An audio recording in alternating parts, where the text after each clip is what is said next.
Գյորջյան Կասկադ 60 ամիս փուլային վճարում բազմաթիվ առավելություններ։ Պարոն Սարգսյան, մենք անդրադառնանք սոցիալական ոլորտում արկա խնդիրների հետ կապված հանրության տրամադրություններին։ Ես հետևում եմ, դուք բարբերաբար շատ կարևոր հարցեր եք բարձրացնում, որոնք որ արկա են սոցիալական ոլորտում եւ շատ կարևոր արձանագրումներ եք անում։ Հիմա այս ամեն ինչ մեր այսպես ասեմ ոչ բարվոք սոցիալական վիճակը հաշվի առնելով ինչպիսին են հանրային տրամադրությունները։ Շնորհակալություն, եկեք հասարակության այսպես սոցիալական կարգավիճակից ելնելով տրամադրությունները բաժանենք 3 խմբի։ Վարձու աշխատող հանդիսացող Հայաստանի Հանրապետության քաղաքացիներ, մոտավորապես 800,000-ի շրջանակներում, բիզնեսմեններ եւ գործազուրկներ։ Սկսենք երևի գործազուրկներից, ամենախոցելի խմբից, որովհետև աղքատությունը հենց նաև այստեղից է ծնվում, ինչ են ցանկանում այս մարդիկ։ Եկեք դրանց դիտարկենք Մասլոուի բուրգի պրիզմայով։ Այսինքն մինչև մարդը կուշտ չլինի, մինչև մարդու զավակը կուշտ չլինի, որևէ այլ բանի մասին երբևէ չի մտածելու։ Չէ՞ որ Մասլոուի բուրգում էլ առաջնային աստիճանում սննդային ապահովությունը սա բնական մարդկային պահանջ է։ Այնուհետև կգա անվտանգություն, առողջապահություն, կրթվել, ինքնայրացում եւ այլն, շատ չխորանանք դրա մեջ։ Այսինքն նվազագույն բնական ցանկությունը մարդու Հայաստանի Հանրապետությունում կարգավորված չէ։ Հայաստանի Հանրապետությունում աղքատությունը ըստ աղքատության վերին գծի 42%-ից բարձր է։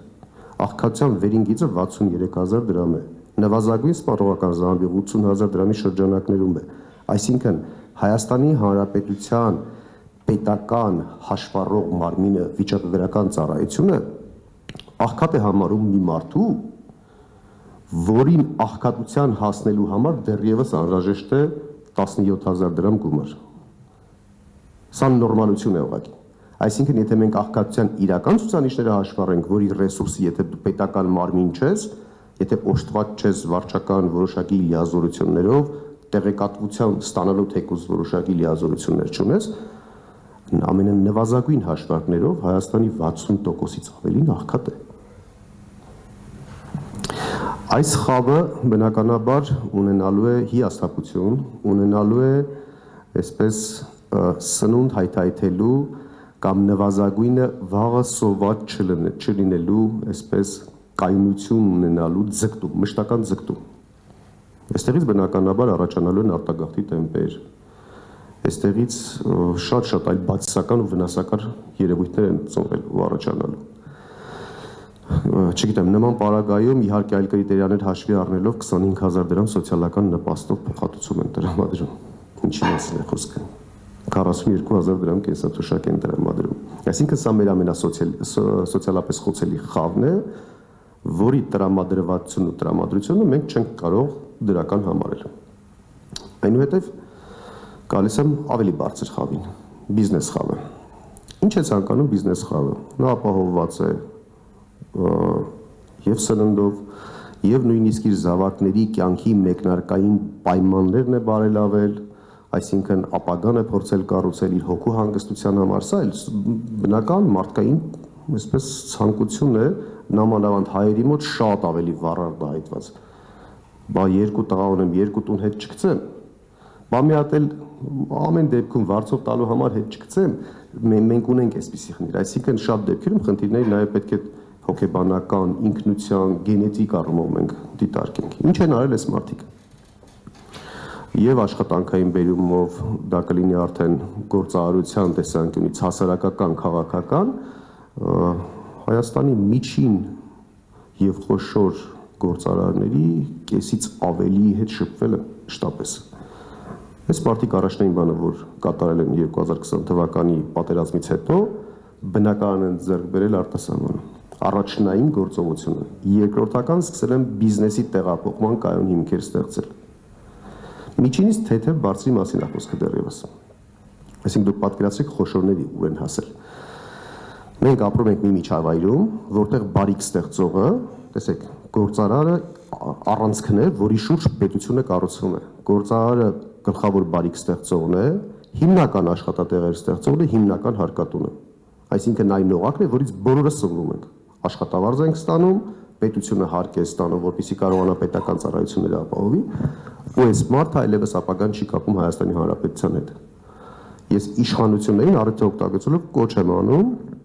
բացի բոլորից հայտնի մի քանի իշխանական այսպես բիզնեսմենները, թող ինձ 5 բիզնեսմենի անուն տան, որոնք որ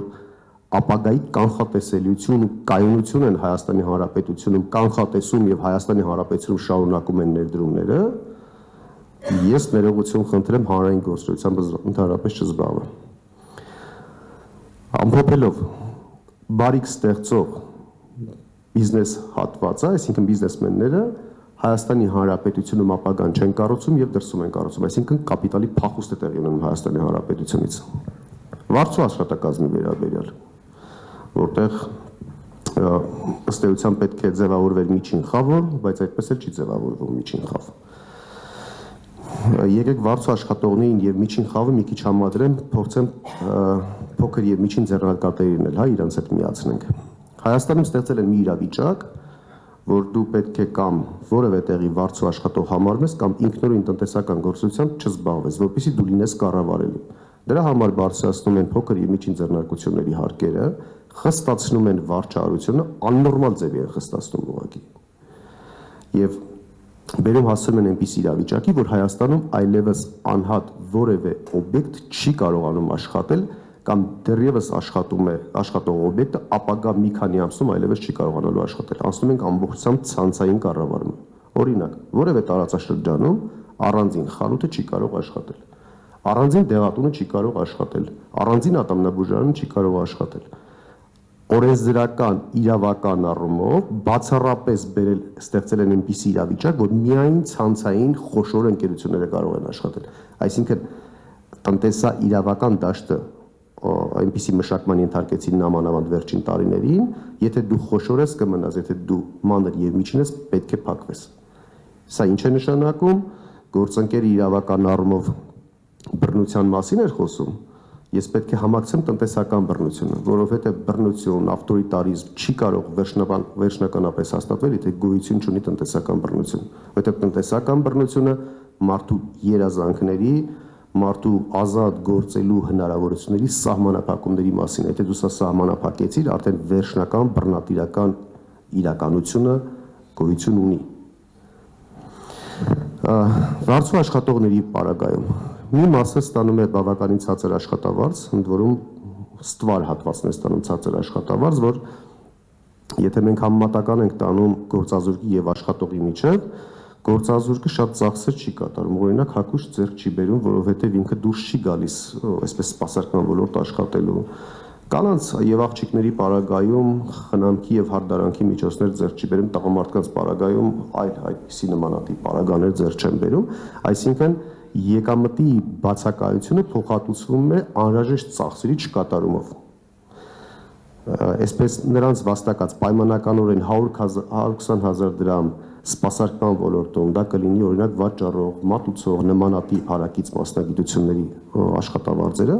120,000-ի պարագայում եթե իրենց անհրաժեշտ ծախսեր, տրանսպորտային ծախսերը հանում ես, նորից գալիս այն նույն աղքատության շեմից իջնում է ներքև։ Ղեկավար անձնակազմին, որ տեղի ունենում որոշակի բարձրացում աշխատավարձի, իշխանությունը հրապարակում է միջին աշխատավարձի բարձրացում, որը ընդհանրապես ներառական չի եւ վարձու աշխատողների հետ անձնական կապի մեջ չի գտնվում։ Այս մարդիկ ինչ են պահանջում։ Այս մարդիկ ասում են, փաստորեն իմ կյանքի նպատակը դուրս է գալիս, նամանավանդ որոշակի տարիներ այդպես աշխատելով, որ ես աշխատում եմ սնվելու համար, ապրում եմ բացառապես ուտելու համար։ Այսինքն չկա երազանք, չկա գործողություն, մարդը ապրում է բացառապես ուտելու համար։ Ու այս մարդիկ դեմոտիվացնում են, այլևս չեն ցանկանում աշխատել։ Նորից արտագաղթի մասին են մտածում եւ այսպես շարունակ։ Հիմա տեսեք, մենք խոսեցինք 3 շերտի մասին, ըստ էության 4-ը չենք էլ կարող հորինել։ Կարող են կածանցել այս 3-ից գործազուրկներ, վարձու աշխատողներ եւ բիզնեսմեններ։ 3 շերտում էլ տոտալ խնդիրներ են։ Եվ բնականաբար դրանք չեն կարող իրենց այսպես արձագանքը չարտացոլել, իրենց հետևանքը, բացասական հետևանքը չթողնել հանրային եւ քաղաքական կյանքում։ Այստեղ կառավարելիությունը խոշորը դե բնականաբար վախեցած եմ շտապես ու դա միշտ է լինում, միշտ եղել է ու դեռ կլինի, ու ոչ միայն Հայաստանում իհարկե այդպես։ Մանր միջինին վերացրեցին փաստացի, վերջին մնացորդները առաջիկա մի քանի ամս կվերացնեն, վարձու աշխատողներն էլ կախվածության մեջ գտնվող մարդիկ են, այսքան բան։ Այսինքն Հայաստանի Հանրապետության համար արդեն համաձայն եմ քաղաքական մեկնաբանություն տվող մեր գործընկերների հետ Հայաստանի Հանրապետությունը առաջիկայում կամ առաջիկայում չէ, ընդհանրապես կարճ կոնկրետ 5 ամիս ժամկետ ունի ապրելու եւ չապրելու ընտրություն կատարելու համար։ Եվ որևէ գործիչ, որևէ ուժ, եթե սա համարում է դասական քաղաքական process, մենք եւ ես իր հետ ունենք ոչ թե քաղաքական խոսույթ, այլ իր հետ ունենք շատ այլ մակարդակի խոսույթներ։ Արդեն ինձ համար էական չի ինքը որ դաշտի խաղացող է։ Շնորհակալություն։